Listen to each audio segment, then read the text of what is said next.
The process of psychological decolonization is not going to be an easy or quick process at all. When you think about the entirety of human history, Africa, the birthplace of humanity, has been on the defensive from outsiders, foreigners, for quite some time. About 1,000 years, honestly, if we're going to go all the way back. But today is not a history lesson. It is more about how we approach history and how we can look back at our past to presently engage with our future. I see a lot of discourse online, and honestly, um I'm not going to say it's pointless because there is a reason behind this, but I'd like to invite us and everybody who's watching to go a bit further in their analysis of the past and the current present. I can only speak for the West since that's where I currently preside, but it also has to do with places that I plan on going, like Ghana. So, something that has been people have been talking about is Dirty December, whatever you want to call it. It is for those who don't know, it is a popular sort of winter gathering that takes place in Nigeria and Ghana. And from what I've been able to see, it is mainly used as an avenue for people who normally wouldn't be able to party or have access to a lot of capital to go to places where their capital is worth more than the average citizen of that place. So in this case, Ghana. And they basically go clubbing, all these excursions. They're spending like $20, which is half of, a monthly salary of the average Ghanaian. So you can live it up there if you have American money. And I also see this trend online about, if you make USD in Ghana, you're gonna live an easy life. And that's true. When you use a currency that's backed by blood, violence, man-made the biggest, worst man-made horrors known across human history, that is still being enforced today. Of course, your currency is going to have more buying power because you are literally holding other places and countries hostage. Now, with that comes a couple of ideas. The first instinct one has is to, defend that sort of behavior and saying, well, it's not our fault that the currency is devalued or undervalued compared to our US dollar. And I would agree, it's not your direct fault, but you still reap the rewards of that circumstance. So I challenge you, what are you actually doing to change that circumstance? Because that's not how it should be. And we all know that's not how it should be. When you look back at history in Ghana, so the region that is now called Ghana, more broadly speaking, the global South, this was the birthplace of humanity. There were hundreds, if not thousands, of cultures, practices, political frameworks that were in these places before colonization, and then further chattel slavery by the Western and European powers. So this place was resource filled. It still is today resource filled. And I think one of the biggest crimes of the 21st century is convincing ourselves that this crime is not taking place until today. And with this being in mind, sometimes we will look for people to come and save Africa, but who exactly are we saving the global South from? You know what I mean?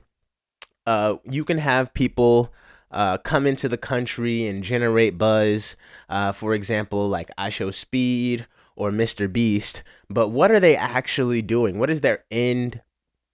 Excuse me.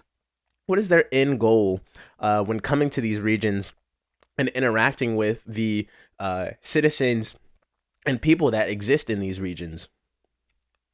For most of them, if not all of them, their entire purpose for being there is self-fulfilling. And you could argue that, no, they build wells here and no, they're bringing tourism to these places in XYZ. But that again is falling into the trap of, Western supremacy and global South inferiority. The idea itself that the global South cannot increase their tourism, feed their own people, provide healthy, clean water to their own people without the assistance of the West is just absurd.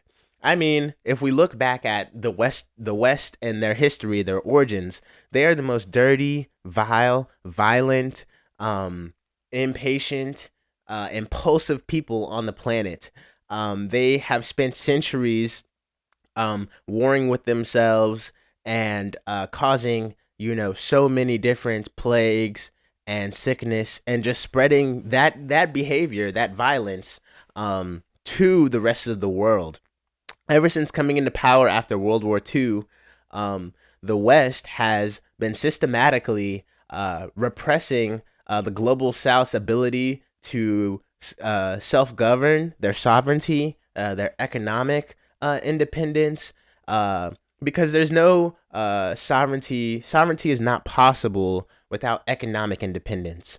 Because if your currency is still being dictated and controlled by outside powers, in this case the West, you'll never fully be able to break out of the cycle of asking for quote so-called foreign aid. Because all foreign aid is, honestly, if we're being honest about this conversation, it's nothing but them, the West, giving a sliver, a portion, back to the global South. I think it's estimated that they give over $12 billion of aid to the global South, in specific global South countries, but they extract $120 billion worth of value out of these countries.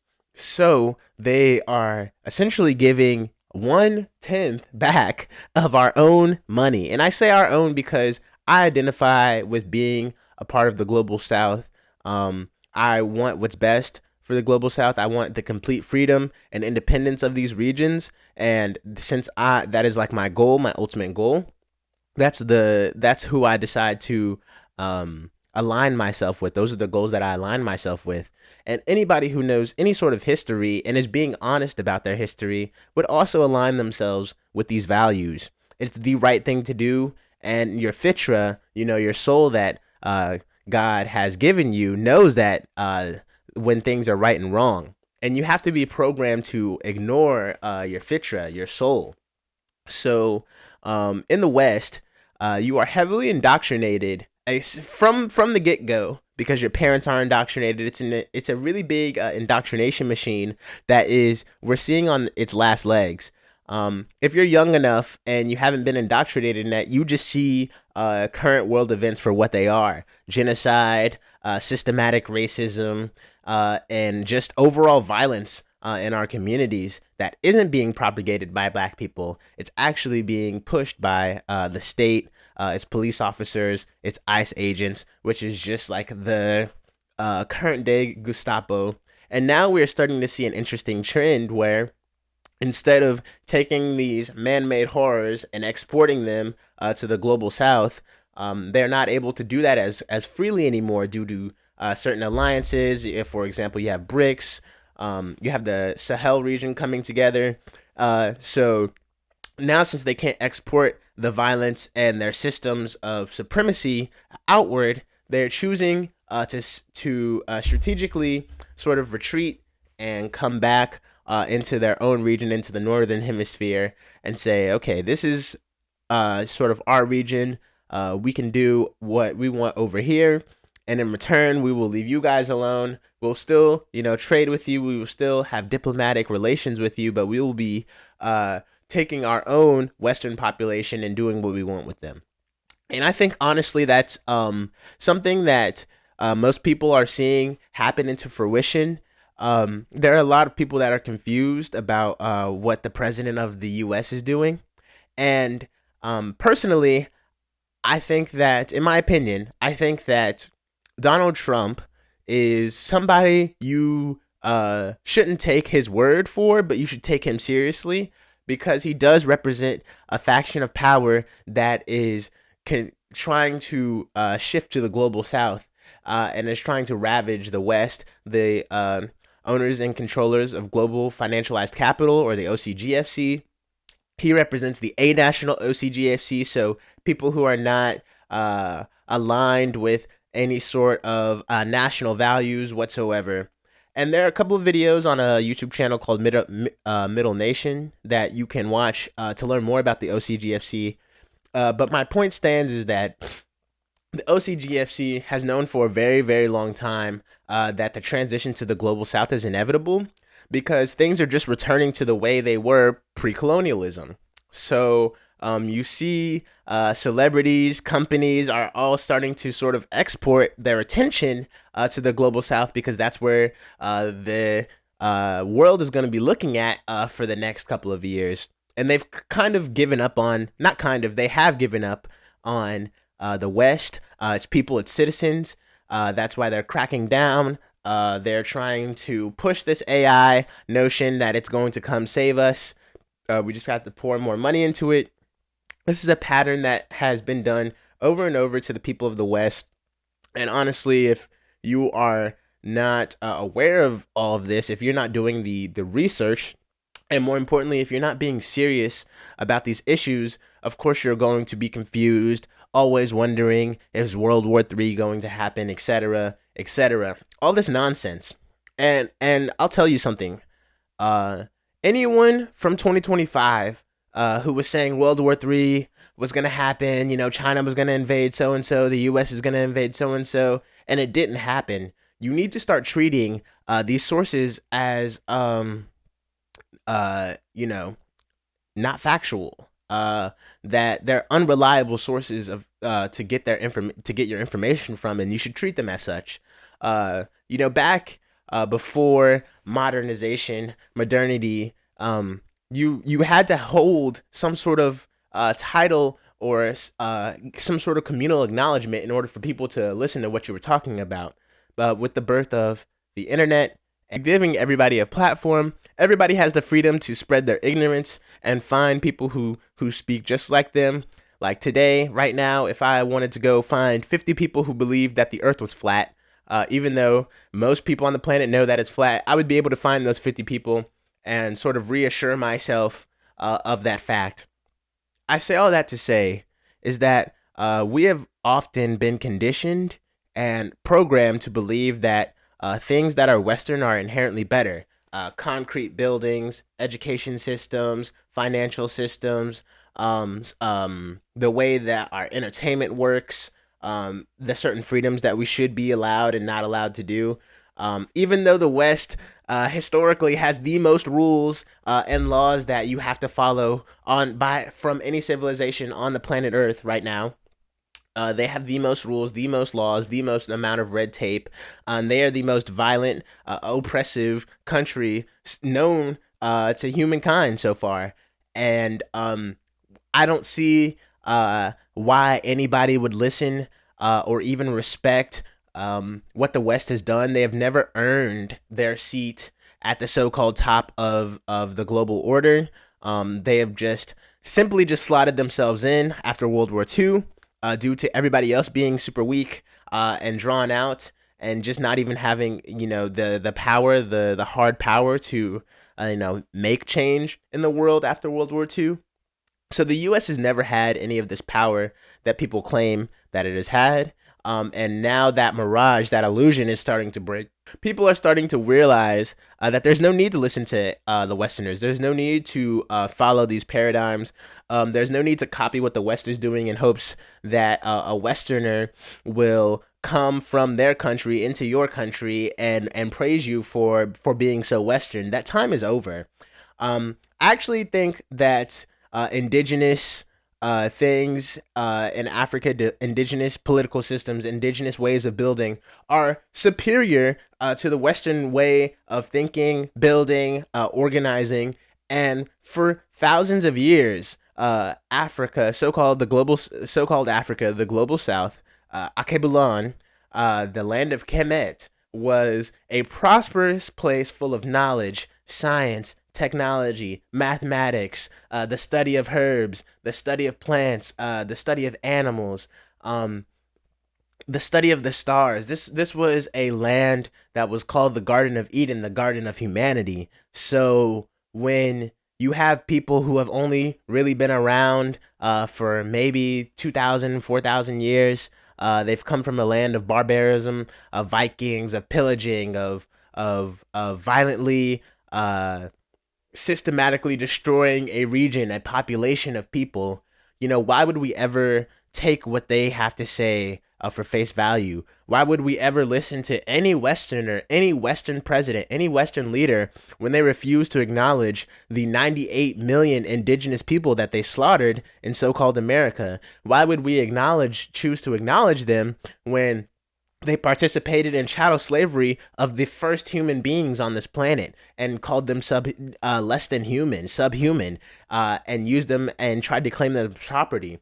Why would we ever listen to a nation, a so-called civilization that dropped 2 atomic bombs on 2 civilian cities? Why would we ever listen to them? And I do think that as people, as we psychologically awaken and we start to ask ourselves these questions, in the future, this will be looked back as one of the biggest psychological awakenings of humankind, and the West will ultimately have to pay the bill that it's been stacking up this whole time.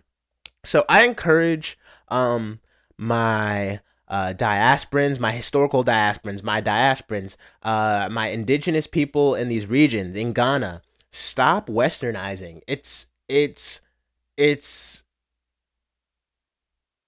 damaging. You are continuing to colonize and psychologically colonize yourself. And as someone who lives in the West, this is not something that you want to replicate. This is not something you want to be known for. This time that the West is in power is something that is going to be looked back as history, as something that the world had to heal from, not something that the world wanted to replicate. So I encourage the nations, the kingdoms of the global South to continue to isolate themselves from the mess that the West is turning into, and abandon these Western frameworks. It must all be abandoned. It all has to be abandoned. Mr. Bolson, he made an analogy about a crazy person basically ask you to build a house for him. Stairs go to nowhere, rooms don't have doors, and at the end of this, and you build this house, you're an architect, and at the end of this building, you find out that this person has just had massive amounts of bodies, right? Like hundreds of bodies that they just put in the foundation, and they had you build a house on top of it. And then this renowned person, was teaching people for years, for decades, that this is how you build a house. Whole time he was just used this house to cover up his crimes, to cover up his violent acts, his sadistic nature, his perverted nature. And that's what I think is happening right now in the global South. I think we are starting to see a break, in my opinion, of that framework of, the Western crazy person, and then you have like the global Southern person who has been indoctrinated by this craziness, and we're starting to see some sort of a separation, and God willing, we'll continue to see a separation from this framework, from this identity. But I think one of the things that is going to be really hard, and it's not going to be easy either, or quick, is that we're going to have to deprogram our minds. We're going to have to de-Western our minds. And the best way to do that is to return to your indigenous frameworks.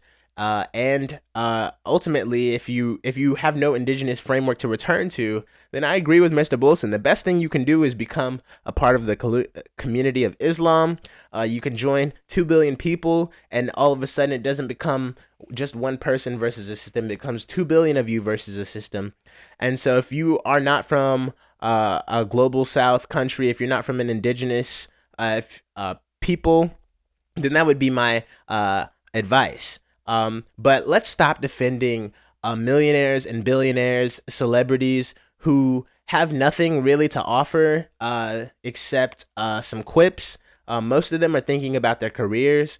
People like Mr. Beast do not care about Africa. His goal is not to free Africa. You know, he directly profits from Africa remaining exploited, and he is not going into his own country. He's not going into Canada and making sure that people are fed, that people have clean access to clean water. He's going to global southern countries, and the white saviorism in him is sort of allowing him to step into a space and save a region or a group of people, when in reality, what is causing that region to be unstable? Why can't the local government go in and save that region and provide the resources that that region needs to have their own autonomy, their own sovereignty?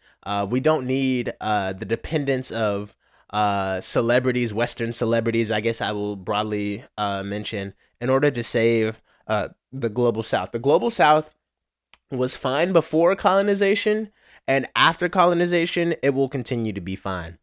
We're not the ones who need saving. It's the West that needs not even saving, but just they need to pay the bill that they've been stacking up for hundreds of years. And that bill is coming. It's going to be due very, very soon.